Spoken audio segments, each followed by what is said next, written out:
Bonjour tout le monde, je suis en campagne d'Alexandre Bourris, député de Rosemont-la-Petite-Patrie, chef adjoint de NPD et porte-parole en matière de changement climatique.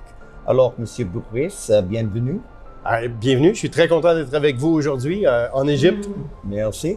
Quelle est votre opinion sur la situation du transport collectif dans la grande région de Montréal? Mon Dieu, les défis sont tellement immenses.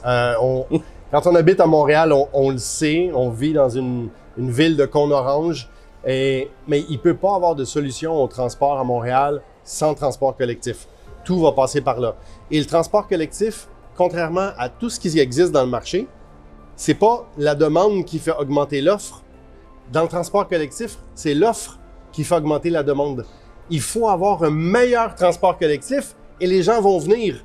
Ils ne prendront plus leur voiture et ensuite de ça, ils vont prendre le métro, l'autobus ou d'autres transports en commun. Et puis ensuite de ça, ça va faciliter leur vie et on va réduire nos émissions de gaz à effet de serre.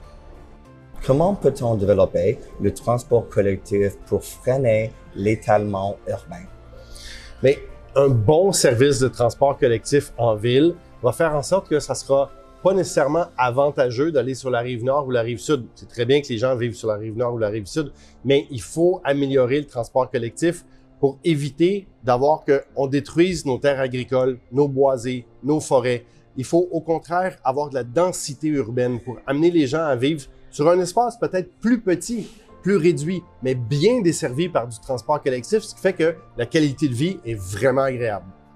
Quel devrait être le rôle du gouvernement fédéral pour appuyer le transport collectif?